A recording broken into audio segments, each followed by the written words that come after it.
So guys, you remember there was a time that Nnamdi Kanu sent a letter to the NBA telling them that whenever they're going to be having their NBA meeting, that they should talk about his release in their meeting.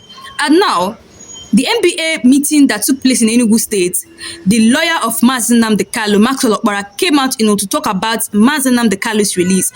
I'll allow you guys to watch what really happened there and what the lawyer said about Nnamdi Kanu and what Peter Mbah also said, and I'll be right back, guys. Just stay tuned with me. Sir, I really want to appreciate you for what you are doing in Enugu State. Unlike the disaster we are seeing in Enugu State, you are doing very, very well. Coming to Enugu State, we don't need this state for us to see what we are doing. In terms of infrastructural development, I see in Enugu State, I know how Enugu State used to be. We are doing very, very well. And sir, yesterday, you told us here during the opening section that the judiciary are receiving their money as at Monday. I personally carried out investigation, and one of the judicial officers told me that they are not receiving their money as you claim. And I noticed it that one of the magistrates, who happens to be my friend, used a to court. They said that they don't have the car. And I was asking, how do they have their money and they don't even have a car? Secondly, sir, they are receiving at all in Enugu State. And from Owerri now, nobody is there. And the essence of that is injustice being suffered by the people of Southeast. So you are doing well. You are doing well. I can give it to you. Please, I want you to intensify effort. Let them not come in the release so that you have peace. Thank you, God bless you. My name is Nnamdi Kanu from the Port Harcourt Bar. You have taken time here on your list now. You have taken time to read out so much of what you're doing in several sectors. Or as a said, charity begins at home. I'm a bit concerned about the issue. I want to know, there are some governments that build houses for judges, buy cars for judges. Out of they take a picture of what belongs to them and do all of these things for them. So I want you to tell your colleagues what's the extent of financial autonomy of the Enugu State judiciary. Thank you. I'm a senior advocate of Nigeria. Just one little question. The governor. I come to Enugu very often. So I'm not a stranger at all to Enugu. But it will be difficult for me to deny that I have not seen some ground-breaking changes. To do that will even be sinful. I don't want to be a sinner. Now, a question I want to ask is on this theme of transformational leadership, a theme I have written extensively on. How are you able, or have you been able, in a highly politicized environment, an environment that is shark infested by political buccaneers, in an environment where there is more politicking than governance?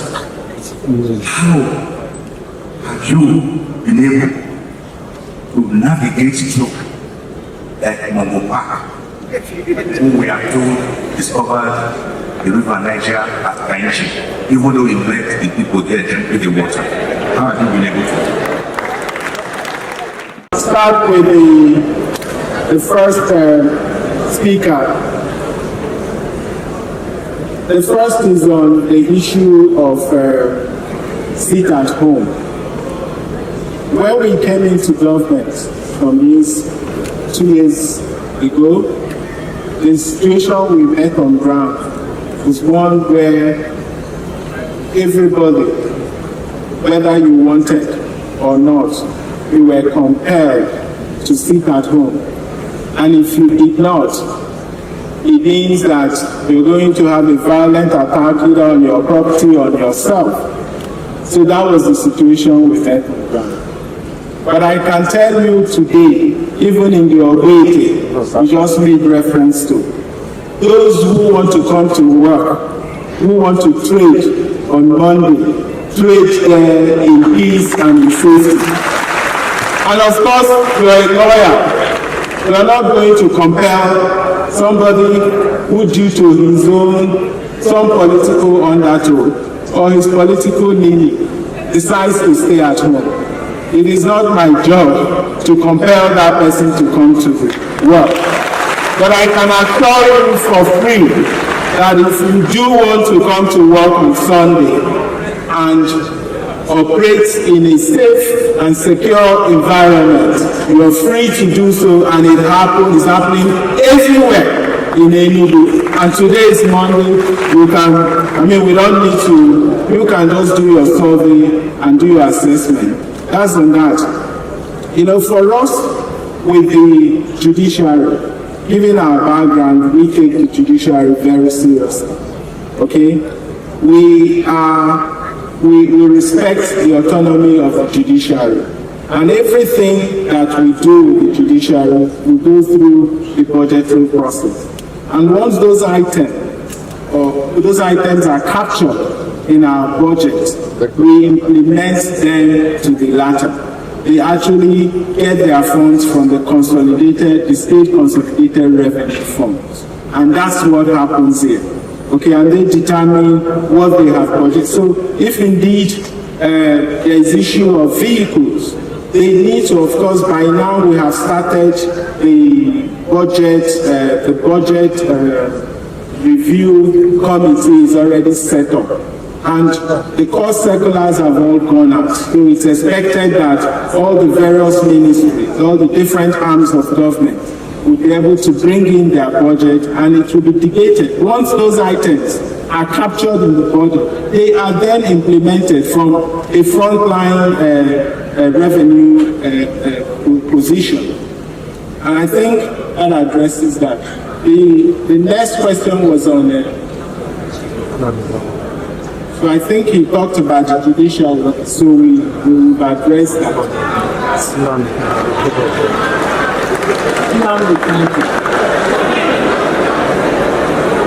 Now, so I'm sure some of you followed my position about Nnamdi Kanu immediately I was sworn in. I guess my first visit to the president was the discussion on Nnamdi Kanu, and I came out and granted an interview about what I had just discussed with the president. So I still believe that the right thing to do is to release Nnamdi Kanu, and hopefully that will happen soon. Then again, we do not, just as I mentioned in my opening remarks, leadership is not rocket science. First of all, it starts with imagination. And you have to talk about, once you're able to imagine, looking at the trends and looking at the pattern of growth we inherited, if that had been what guided our projections or our vision, then we wouldn't even be where we are today or even getting good. We felt that even though that model of growth may have served us to where we are today, but in order for us to build on what we have, to get to where we want to take our people, where we believe our people ought to be, we needed to think outside what we were already familiar with. So let's take the growth projection. If we look at our trend, our growth rate had been it was selected between 2% and 4% in the last 20 years. And we came in and said, we're going to grow the economy sevenfold. We're going to grow it from $4.4 billion to $30 billion. That in itself is disruptive because you're talking about 27% compound annual growth rate. So how do you reconcile that? You could have the critics or the naysayer challenge that but we then immediately added that we're going to deploy disruptive innovation. Disruptive in a positive sense. It means we have to interrogate the status quo. We have to basically do things differently and do a quantum leap, which is largely what we have done because we cannot build the infrastructures we're talking about if we don't have a revenue model that supports that. So we needed to also even disrupt that model. We said we want to achieve a 0% headcount rate in our poverty index. That also meant that we are moving from 58% poverty headcount rate that we inherited to 0%. The trend did not support that. So it also means that we needed to deploy disruptive strategies, okay, to achieve that. And then we want to make Enugu State the preferred destination. Those goals are in themselves intertwined. If you want to grow your economy, you need to be able to, on your own as government, you are unable to achieve that. That means you need to attract private sector. And in order for you to bring in private sector, there are fundamentals that you must have, and which is why a lot of the projects we're executing, they are all connecting the dots towards leading us to that $30 billion economy.